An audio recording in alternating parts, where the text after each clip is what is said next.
नमस्कार, India voice देख रहे हैं आप और मैं हूं आपके साथ शिवम दुबे। इंडिया वॉइस के बेहद पसंदीदा कार्यक्रम छत्तीसगढ़ कौशल्या भूमि में आप सबका स्वागत है। रुक करेंगे खबरों की ओर। पहली खबर रायपुर से है, जहां कृषि मंत्री रामविचार नेताम ने अपने जन्म दिवस के अवसर पर अयोध्या धाम में रामलला का दर्शन किया। उन्होंने प्रभु श्री राम से प्रदेशवासियों के सुख समृद्धि और निरंतर विकास के लिए आशीर्वाद मांगा। कृषि मंत्री ने अपनी धर्म पत्नी के साथ सरयू नदी में स्नान कर आराध्य देव को स्मरण किया।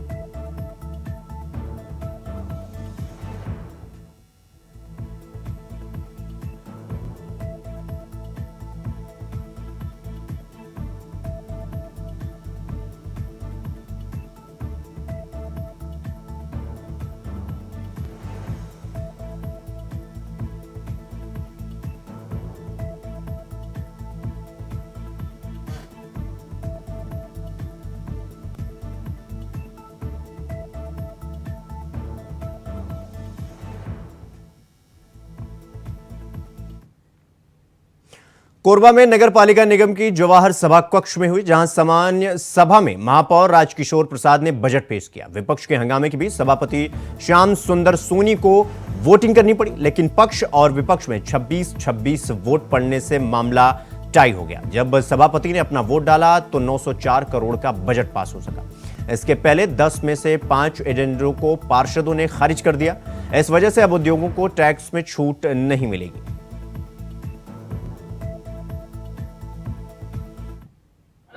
सामान्य सभा में किसी भी प्रकार का कोई नया विषय नहीं है, कॉपी पेस्ट रहता है। हर बजट में 800 करोड़ का बजट लगभग पेश करते हैं, लेकिन धरातल में 8 करोड़ का भी काम नहीं दिखता। जो पैसा लगता है वो भ्रष्टाचार की भेंट चढ़ जाता है। महापौर जी के प्रबंधन और निष्क्रियता का दंश पूरे कोरबा की जनता भुगत रही है।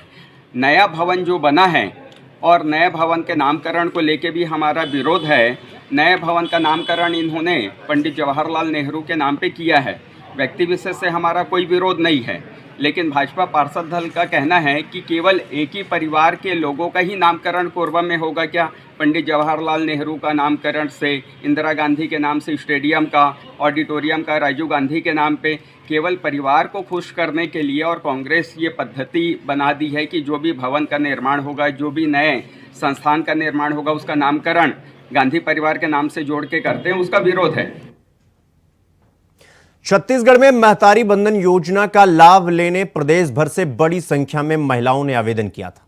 अब इसमें दावा आपत्ति के बाद अंतिम सूची जारी कर दी गई, जिसमें 11,771 आवेदनों को रिजेक्ट कर दिया गया है। सरकार महतारी बंधन योजना के लिए जगह जगह फॉर्म भरा रखा है, जिसमें 70,26,352 महिलाओं ने आवेदन किया था। दावा आपत्ति के बाद अब लाभार्थियों की अंतिम सूची जारी की गई, जिसमें 70,14,501 आवेदनों को स्वीकृत कर लिया गया है। आपको बता दें कि इस योजना का पात्र है जो 21 साल से ज्यादा की विवाहित महिला, तलाकशुदा महिला, परित्यक्ता महिला को हर महीने 1,000 रुपए की राशि उनके आधार लिंक से खाते में डीबीटी के माध्यम से दिया जाना है।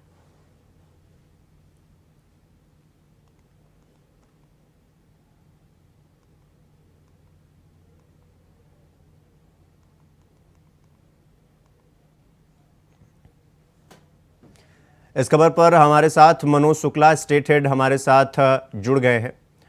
मनोज, ये जो 11,771 आवेदकों को रिजेक्ट किया गया है, इसके पीछे की क्या वजह है? जी, आपको बता दें कि छत्तीसगढ़ के विधानसभा चुनाव में मोदी ने ऐलान किया था कि हम यहाँ की सभी महिलाओं को 1,000 रुपया सालाना देंगे। सब मिला के प्रतिवर्ष 12,000 रुपया हम देंगे सभी महिलाओं को, जिसके तहत यहाँ महिलाएं भारी मात्रा में सब आवेदन कर रही है महतारी बंधन योजना को लेकर, और जिसमें 11,771 फार्म को निरस्त किया गया है। और ये मोदी की गारंटी के तहत है, ये जो योजना का लाभ इनको महतारी बंधन का मिलेगा। इसमें जो 11,771 फार्म रिजेक्ट किए गए, कहीं न कहीं इसमें कुछ कमियां मिली होंगी, जिसकी वजह से ये फार्म निरस्त किए गए हैं। जी मनोज, सवाल ये भी है कि सरकार की तरफ से ये जो महतारी बंधन योजना चलाई जा रही है, इसको लेकर महिलाओं में क्या कुछ है, महिलाओं का क्या कुछ कहना है इस पे? जी बिल्कुल, महिलाओं में काफी उत्साह देखा जा रहा है। महिलाएं सुबह से जाकर बैंकों में लाइन लगा रही हैं, अपना डीबीटी क्लियर कराने के लिए आधार कार्ड जमा कर रही हैं, जिससे देखने को मिल रहा है भारी मात्रा में भीड़ बैंकों में देखने को मिल रहा है। और महिलाएं काफी खुश नजर आ रही हैं कि हमको 1,000 रुपया प्रति माह मिलेगा। जी मनोज, एक सवाल ये भी है कि महतारी वंदन योजना के तहत क्राइटेरिया क्या है? किस क्राइटेरिया के तहत महिलाओं को ये इस योजना का लाभ मिल सकेगा? जी आपको बता दें, 21 साल से ऊपर की महिलाओं के लिए जो शादीशुदा है, तलाकशुदा है, परिपक्वता है, इन सभी महिलाओं को महतारी वंदन योजना का लाभ देने की बात चुनावी घोषणा पत्र में भी किया गया था। मोदी जी आप रहे थे, उन्होंने भी अपनी घोषणा में ये वादा किया था कि मोदी की गारंटी के तहत इन सभी महिलाओं को 1,000 प्रति माह मिलेगा। जी मनोज, अच्छा आप ये भी बता दीजिए कि इस योजना का जो पैसा महिलाओं को दिया जाना है वो किस माध्यम से दिया जाएगा, कैसे दिया जाएगा, कैसे इन महिलाओं तक वो पैसा पहुंचेगा? जी जी आपको बता दें कि ये महिलाओं को ये बैंक के खाते के आधार पर दिया जाएगा, जिसके लिए बैंक डीबीटी इन लोगों का कर रही है। डीबीटी मतलब डायरेक्ट बेनिफिट ट्रांसफर के माध्यम से इन लोगों के खाते में सीधे पैसा जाएगा, जिससे महिलाओं को प्रतिमाह 1,000 रुपया मिलेगा। जी मनोज, आप हमारे साथ बने रहिएगा, हम फिर आप तक रुक करेंगे। अगली खबर रायपुर से है, जहां कांग्रेस पार्टी महंगाई को लेकर धरना प्रदर्शन कर रही है, जिसको लेकर प्रदेश कांग्रेस अध्यक्ष दीपक बैज ने कहा कि लोकसभा चुनाव में महंगाई, बेरोजगारी, किसान हमारा सबसे बड़ा मुद्दा होगा। भारतीय जनता पार्टी इन मुद्दों को डाइवर्ट करने का काम कर रही है।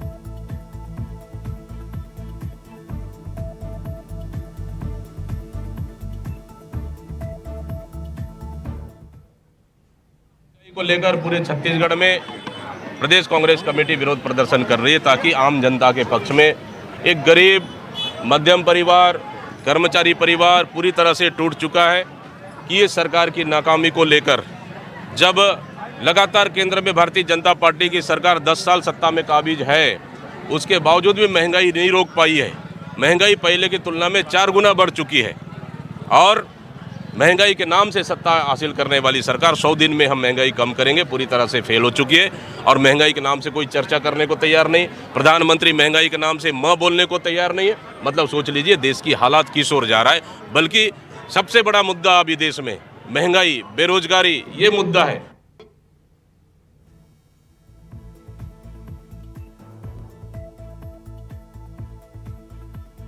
लगातार मनोज शुक्ला हमारे संवाददाता बने हुए हैं। मनोज, कांग्रेस कमेटी का ये विरोध प्रदर्शन है जो महंगाई को लेकर सरकार को घेरने की कोशिश की जा रही है, इस पर कांग्रेस कमेटी जो विरोध प्रदर्शन कर रही है, क्या कुछ कहना है, क्या मांगे हैं इनकी? जी आपको बता दें कि कांग्रेस पार्टी का सबसे बड़ी मांग ये है कि जो केंद्र में सरकार बैठी है, मोदी सरकार, ये महंगाई को लेकर ही सत्ता हासिल की थी, जिसको लेकर महंगाई 10 वर्षों से केंद्र में बीजेपी की सरकार है, लेकिन महंगाई पे काबू नहीं कर पाई है। और जिसको लेकर आज पूरे छत्तीसगढ़ में ये धरना प्रदर्शन कांग्रेस पार्टी की तरफ से किया जा रहा है। और कांग्रेस पार्टी की ये मांग है, महंगाई के मुद्दे पर और बेरोजगारी के मुद्दे पर, किसानों के मुद्दों पर बात नहीं की जा रही है, सिर्फ देश की जनता की भावनाओं से खिलवाड़ कर रही है। ये बहुत बड़ा आरोप आज दीपक बैज कांग्रेस चीफ ने यहाँ पर लगाया है। जी मनोज, सामने लोकसभा का चुनाव है, तो क्या कांग्रेस कमेटी जो ये प्रदर्शन कर रही है, क्या चुनाव को देखते हुए सरकार को घेरने की कोशिश की जा रही है, या वाकई ये मुद्दे हैं जो कांग्रेस कमेटी उठा रही है? जी जी बिल्कुल, ये मुद्दे स्वाभाविक है कि देश में महंगाई के हालात बढ़ते जा रहे हैं और इन मुद्दों पर बात नहीं कर रही है जो सत्ता में बैठी हुई है सरकार। और कहीं न कहीं ये जनमानस में भी ये बातें सामने निकल कर अब धीरे धीरे आना शुरू हो गया है कि सिर्फ राम मंदिर की बात कर रहे हैं, और जब भी किसी भी प्रकार से महंगाई, बेरोजगारी पर बात, युवा अलग परेशान नजर आ रहे हैं। ये सब बातें स्वाभाविक रूप से अब जनता में चर्चा का विषय बन गया है। चुनाव को देखते हुए, लोकसभा चुनाव सामने है, जिस वजह से इन सब मुद्दों का आना लाजमी है। जी और क्या ये मुद्दे जो कांग्रेस कमेटी उठा रही है, क्योंकि विधानसभा में इन्हीं मुद्दों को लेकर कांग्रेस एक बार फिर मैदान में उतर चुकी है लेकिन उसे हार का सामना करना पड़ा, क्या ये मुद्दे जो अभी कांग्रेस कमेटी उठा रही है ये लोकसभा में काम करेंगे, या वही उसी मुद्दे पर चुनाव बीजेपी लड़ेगी और फिर से बीजेपी को जीत हासिल होगी? जी, ये तो वक्त बताएगा, लेकिन फिलहाल ये मुद्दे तो स्वाभाविक रूप से जनता के बीच में है ही कि देश में महंगाई के हालात इस तरह से हैं, बेरोजगारी का आलम ही कुछ और नजर आ रहा है।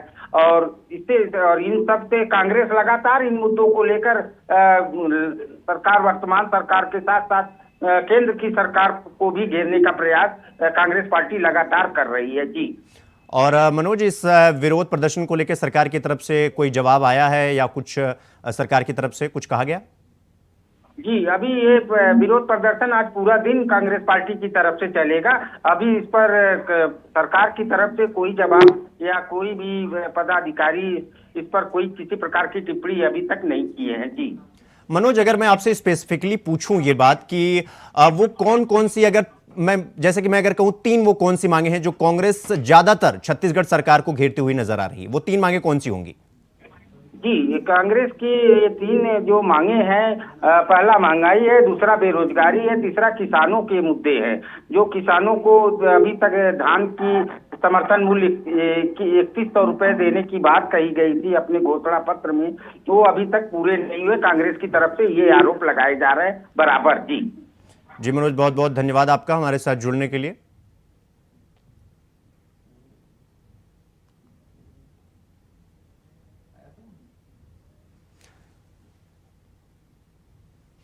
तो वहीं कांग्रेस कमेटी का प्रदर्शन हो रहा है और कांग्रेस कमेटी का विरोध प्रदर्शन ये कहते हुए कि महंगाई, किसानों की समस्या।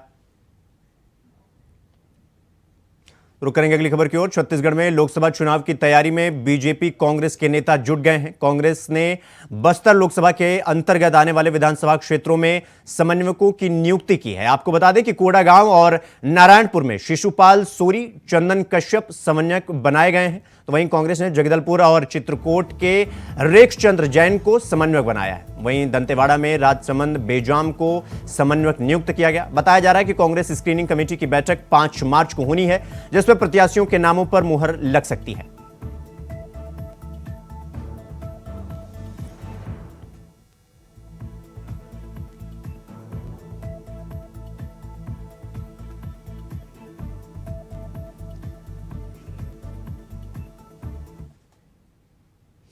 खबर रायपुर से है, जहां महिला कांग्रेस ने कार्यालय में प्रेस कॉन्फ्रेंस कर बीजेपी पर गंभीर आरोप लगाए हैं।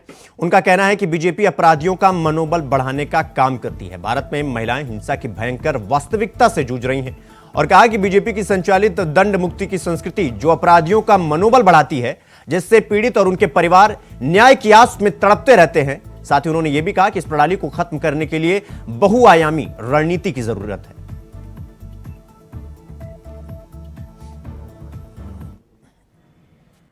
लोकसभा चुनाव 2024 देश की महिलाओं, देश की बेटियों के आंसुओं के बीच लड़ा जाना है। आज बृजभूषण शरण सिंह को हमने देखा किस तरह से इस भाजपा सरकार ने शरण दिया है। साक्षी मलिक जैसी हमारी पहलवान बेटी जो मेडल जीत कर आती है, उसे धरने पर बैठने के बावजूद न्याय नहीं मिला। आज कुलदीप सेंगर जैसे लोग भाजपा में उन्हें पुरस्कृत किया जाता है। अंकिता भंडारी एक हमारी बेटी जिसने भाजपा नेता के बेटे को स्पेशल सर्विस देने से मना कर दिया, उसकी निशंस हत्या कर देती है। भाजपा नेता के बेटे हत्या कर देता है और न्याय पाने के लिए वो परिवार सड़क पे बैठा धरना दे रहा है 3 दिन से कि हमें फास्ट ट्रैक कोर्ट में केस लड़ा जाना चाहिए और न्याय मिला जाना चाहिए। तो वहीं अगली खबर रायपुर से है, जहां शासन ने राजिम कुंभ के महत्व को कायम रखते हुए यहां आयोजित होने वाले मेले को कुंभ कल्प का दर्जा दिया है। 5 साल के बाद लौटा राजिम कुंभ कल्प इस साल भगवान श्री रामलला की थीम पर आधारित है। कुंभ कल्प को भव्य रूप से मनाया जा रहा है। यहां की व्यवस्था धर्म, आध्यात्म और नैतिकता के अनुकूल बताई गई है। आपको बता दें कि 3 मार्च से विराट संत समागम का आयोजन होगा, जिसमें कई धार्मिक स्थलों से साधु संत शामिल होंगे, जिसके चलते राजिम कुंभ में संतों का आगमन शुरू हो गया है।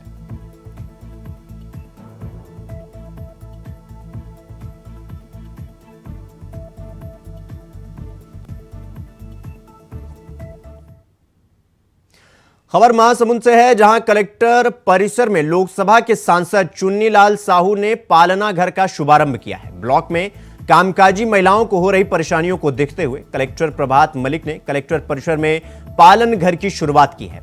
पालना घर का संचालन महिला बाल विकास विभाग करेगी। आपको बता दें कि शुरुआती दौर में ही पालन घर में 20 बच्चों का दाखिला हो चुका है। जिला प्रशासन ने पालना घर में पहुंचने वाले बच्चों की देखभाल के लिए 2 महिला कर्मचारियों की नियुक्ति भी कर दी है। बच्चों को बड़ी परेशानी होती है कि 11 बजे 10 साढ़े 10 बजे सारे लोग ऑफिस चले जाते हैं और बच्चों की स्कूल रहता है 7 से 10। उस बीच में बच्चों को फिर घर लाना ले जाना, ये सब परेशानी से कामकाजी महिलाओं को बहुत राहत मिलेगा और बच्चों को भी कि कहाँ खेलेंगे, कहाँ रहेंगे, अकेलेपन जो उनका मन में रहता है बच्चों में वो दूर होगा और यहाँ बढ़िया सभी बच्चे खेलेंगे एक साथ और खेलने के साथ में कुछ सीखेंगे भी। ये बड़ी उपलब्धि है और निश्चित रूप से राज्य सरकार केंद्र सरकार की ये बहुत ही लाभदायी योजना है। तो वहीं ईडी की टीम ने बालौद, कोरबा और कोरिया में व्यापारियों समेत कांग्रेस नेता के ठिकानों पर छापा मारा। छापेमारी की कार्रवाई अभी भी जारी है। आपको बता दें कि बालौद में पूर्व मंत्री अनिला भेड़िया के प्रतिनिधि पीयूष सोनी के डोंडी के घर में ईडी की टीम ने सुबह 6 बजे दबिश दी थी। इस छापेमारी का समर्थकों ने विरोध किया, जिससे भारी हंगामे के बाद देर रात ईडी के अफसर दस्तावेजों में पीयूष सोनी का हस्ताक्षर कराकर उनके घर से रवाना हो गए। इस कार्रवाई से भड़के सैकड़ों कांग्रेसी कार्यकर्ताओं ने ईडी और नरेंद्र मोदी के खिलाफ जमकर नारेबाजी की। तो वहीं ईडी के आला अधिकारियों पर मंत्री प्रतिनिधि पीयूष सोनी को सुबह से बंधक बनाने का आरोप भी लगाया गया है। कार्यकर्ताओं की हंगामे के बाद ईडी के अधिकारी वहां से रवाना हो गए।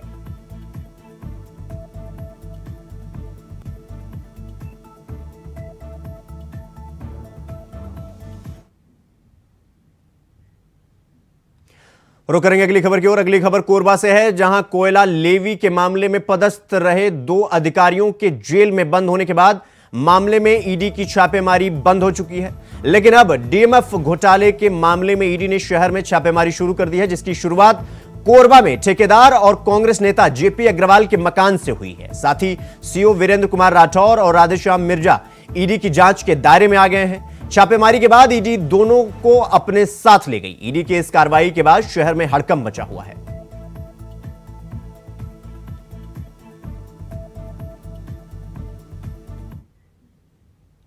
सरगुजा में केंद्र सरकार के आयुष्मान योजना के इंसेंटिव की राशि में बीएमएलओ का गोलमाल करने का मामला सामने आया है। आपको बता दें कि सीतापुर विकास खंड के चिकित्सकों ने बीएमओ पर आरोप लगाया है कि आयुष्मान भारत योजना के तहत शासकीय अस्पतालों के चिकित्सक जिन मरीजों का उपचार करते हैं उसके बदले उन्हें कुछ राशि इंसेंटिव के रूप में प्रदान की जाती है। लेकिन बीएमओ ने उक्त इंसेंटिव की राशि में गड़बड़ी करते हुए मिलने वाली राशि में बड़ी कटौती करते हुए अपने खाते में ट्रांसफर कर लिया है, जिसकी शिकायत चिकित्सकों ने सीएमएचओ से भी की है। लेकिन उन्होंने भी अभी तक कोई कार्रवाई नहीं की है।